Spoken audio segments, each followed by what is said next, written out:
္ဂလာပါရှင် Horizon News ရဲ့နေ့စဉ်နောက်ဆုံးရသတင်းစီစဉ်ကနေကြိုဆိုလိုက်ပါရစေ။ကျွန်မနော်မူထားပါ။ဒီကနေ့2026ခုနှစ်ဩဂုတ်လ9ရက်နေ့ည8:00နာရီအတွက်ဒီကသတင်းတွေကိုတင်ဆက်ပေးသွားမှာဖြစ်ပါတယ်။ဒီကနေ့သတင်းအစီအစဉ်မှာတော့စစ်ကောင်စီရဲ့စစ်မှုထမ်းတင်တန်းအပတ်စဉ်20ခုလူမပြည့်လို့ဖွင့်ရနောက်ကျခဲ့ရတဲ့သတင်း။စစ်မှုထမ်းပြည်သူတွေကိုပြည်ပအလုပ်ကိုင်ဦးစားပေးစေလို့ဖို့ညွှန်ကြားတဲ့ကိစ္စ။ NUG ကာကွယ်ရေးဝန်ကြီးဌာန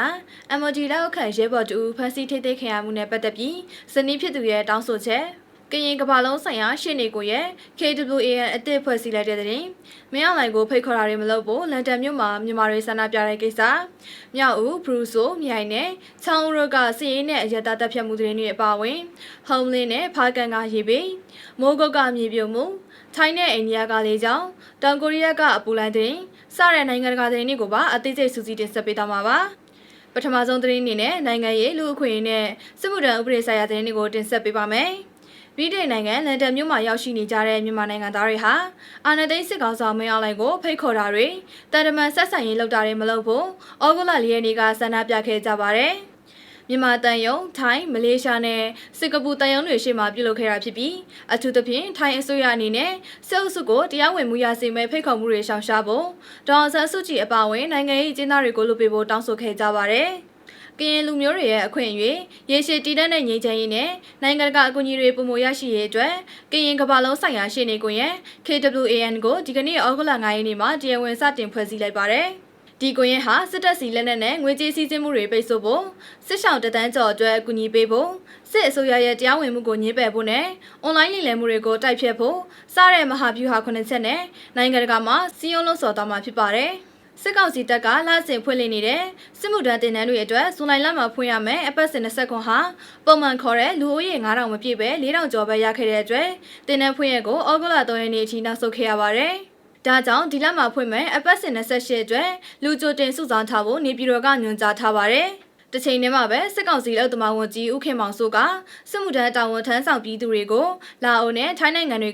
ပြည်ပအလုပ်ကိုင်တွေမှာဦးစားပေးစေလို့ပုံညွှန်ကြားလိုက်ပါတယ်။လူငယ်တွေပြည်ပထွက်တာများလို့ပြည်တွင်းအလုပ်သမားရှားပါမှုကိုလျှော့ချဖို့အခုလိုကန့်သတ်ချက်တွေလုပ်လာတာဖြစ်ပြီးစစ်မှုထမ်းပြည်သူတွေကိုတော့အေဂျင်စီတွေကတဆင့်အလုပ်ရဖို့စီစဉ်ပေးနေပါတယ်။အမျိုးသားညီညွတ်ရေးအစိုးရ NUG ကာကွယ်ရေးဝန်ကြီးဌာန MOD လက်အောက်ခံကမ်ဘလူခရိုင်အမတ်နဲ့တပ်ရင်ကရဲဘော်စာချုပ်တူဖမ်းဆီးထိတ်သိမ်းခံရတာနဲ့ပတ်သက်ပြီးဇနီးဖြစ်သူကတရားမျှတမှုတောင်းဆိုလိုက်ပါတယ်။ဇွန်လ12ရက်နေ့ကတပ်ရင်ကိုချက်ချင်းသွားရမယ်ဆိုပြီးခေါ်ဆောင်သွားခံရတာဖြစ်ပြီးလက်ရှိမှာကိုယ်6လရှိနေတဲ့ဇနီးဖြစ်သူကိုဘာအကြောင်းမှအသိမပေးပဲကုတ်ကဲရုံမှာထိန်းသိမ်းထားတဲ့ကြောင်းပြန်လည်လွတ်ပေးဖို့သူမကတောင်းဆိုထားပါတယ်။ဆက်လက်ပြီးစီရေးနဲ့စစ်ကောင်စီရဲ့လေကြောင်းတိုက်ခိုက်မှုသတင်းတွေကိုတင်ဆက်ပေးပါမယ်။ရခိုင်ပြည်နယ်မြောက်ဦးမြို့နယ်အတွင်းက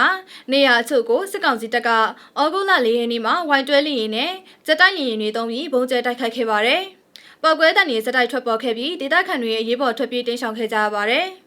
ရခိုင်ပြည်နယ်မှာတိုက်ပွဲတွေဆက်ဖြစ်နေချိန်စစ်ကောင်စီကလူနေရက်ွက်တွေကိုလေကြောင်းကနေစက်တိုက်ပစ်မှတ်ထားနေတာပါဖရူဆိုမြို့နယ်တွေကိုမနေ့ကညနေပိုင်းမှာစစ်ကောင်စီတပ်ကဒရုန်းနဲ့ပုံကျဲတိုက်ခိုက်ခဲ့လို့အသက်5လအရွယ်ကလေးငယ်တူအမျိုးသမီးတူနဲ့အမျိုးသား3ဦးစုစုပေါင်းအရက်သား9ဦးသေဆုံးခဲ့ပြီးတခြားသူတွေလည်းပြင်းထန်ဒဏ်ရာရရှိခဲ့ပါတယ်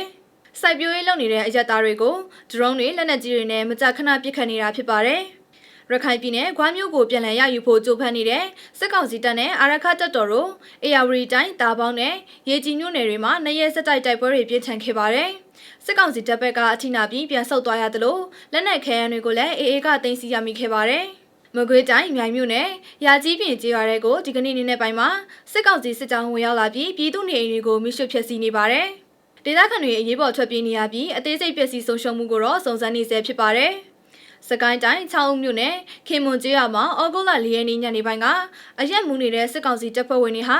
စပိန်စီးလာတဲ့အသက်60အရွယ်စိတ်ကျန်းမာရေးမကောင်းသူအရက်သားတူကိုအကြောင်းမဲ့ပစ်တက်သွားခဲ့ပါတယ်။ဇူလိုင်လ30ရက်နေ့ကလည်းအရက်သား3ဦးကိုပစ်တက်ခဲ့လို့ဂျပန်အတွင်းခင်မွန်ရွာမှာအရက်သား4ဦးတပ်ဖြတ်ခံခဲ့ရပါတယ်။ရခိုင်ပြည်နယ်နန်းသာကျွန်းအနီးမှာငါးဖမ်းထွက်လာတဲ့စစ်ပေးရှောင်အရက်သား12ဦးကိုဩဂုတ်လ3ရက်နေ့ကစစ်ကောင်စီတပ်ဖွဲ့ဝင်တွေကတနက်နဲ့အကြောင်းမဲ့ပစ်ခတ်ခဲ့လို့ရေလုံသားဦးညွန့်ချေတေဆုံးခဲ့ပြီး2ဦးဒဏ်ရာရရှိခဲ့ပါတယ်။ဆက်လီတွေကိုပါစစ်တပ်ကယူဆောင်သွားပြီးဒါဟာစစ်ရာဇဝမှုဖြစ်တယ်လို့တက်ကြွလှုပ်ရှားသူတွေကထောက်ပြထားပါတယ်။နောက်ဆုံးအနေနဲ့တဘာဝဘေးအန္တရာယ်နဲ့နိုင်ငံတကာသတင်းတွေကိုတင်ဆက်ပေးပါမယ်။မန္တလေးတိုင်းမိုးကုတ်မြို့မှာဒီကနေ့မိုးတဲထန်လို့မြေထိန်နဲ့ရန်ပြိုကျခဲ့ရမှာလူနေအိမ်နှလုံးပျက်စီးပြီးဒေသခံတူဒဏ်ရာရခဲ့ပါတယ်။ ကချင်ပြည်နယ်ဖားကန့်မြို့နယ်ဆိုင်းတောင်အုပ်စုမှာလည်းချောင်းထဲကိုစီကတ်မဲ့မြေစာပုံထားလို့ရေစီးပိတ်ပြီးမမုံကျရတဲ့ရေနဲ့မြေစာတွေဝင်လာတာကြောင့်နေအိမ်15လုံးလောက်ပျက်စီးသွားပါတယ်။စကိုင်းတိုင်းဟုံးလင်းမြို့နယ်နန့်တော်ကျေးရွာမှာလည်းဩဂုတ်လ4ရက်ညနေပိုင်းကဥ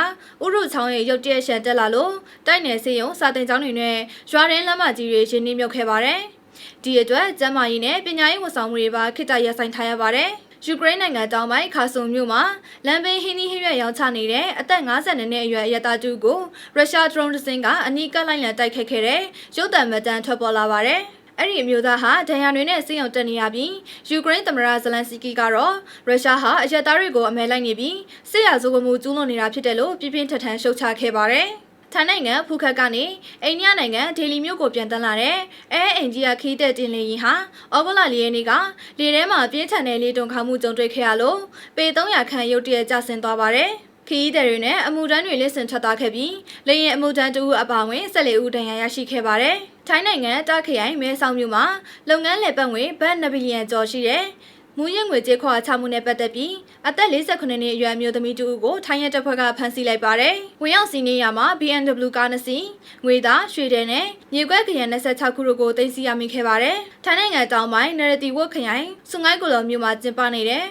FA ကပ်ဘောလုံးပွဲမှာဩဂုတ်လ4ရက်နေ့ကမိုးကြိုးပစ်ချခဲ့လို့ရလာ FC အသင်းကကစားသမား software အဝေးတေဆုံးခဲ့ပြီးတခြားကစားသမား9ဦးဒဏ်ရာရရှိခဲ့ပါတယ်။တောင်ကိုရီးယားနိုင်ငံမှာပြင်းထန်တဲ့အပူလှိုင်းတွေဆက်လက်ဖြစ်ပေါ်နေလို့မြို့တော်ဆိုးနဲ့ပတ်ဝန်းကျင်ဒေသတွေရဲ့43%မှာအမြင့်ဆုံးအဆင့်အပူလှိုင်းသတိပေးချက်ထုတ်ပြန်ထားပါတယ်။ရန်ဆန်မြို့မှာအပူချိန်45ဒီဂရီဆယ်စီယပ်အထိရောက်ခဲ့ပြီးတမိုင်းတလျှောက်အမြင့်ဆုံးစံချိန်တိဖြစ်လာသလိုအပူဒဏ်ကြောင့်လူ19ဦးသေဆုံးခဲ့ပါတယ်။ဒီကနေ့ဩဂုတ်လ9ရက်နေ့အတွက် Horizon News ရဲ့ည8:00နာရီသတင်းစီစဉ်ကိုဒီမှာပဲရနာပြစေ။မနေ့ဖြန်မှာလည်းနောက်ဆုံးရသတင်းတွေတူပြန်လည်ဆုံတွေ့ကြပါမယ်။အသေးစိတ်သတင်းပြည့်စုံကိုကျမတို့ရဲ့ website လေးစာ www.horizonnews.com မှာဝင်ရောက်ဖတ်ရှုနားဆင်နိုင်ပါတယ်။ Facebook, YouTube, Telegram နဲ့ TikTok မှာလည်း follow လုပ်ထားဖို့မမေ့ပါနဲ့နော်။ကျမအနုံမှုထားပါပရိသတ်များအားလုံးကိုစိတ်နှပြရှင်လန်းချမ်းမြေ့ကြပါစေရှင်။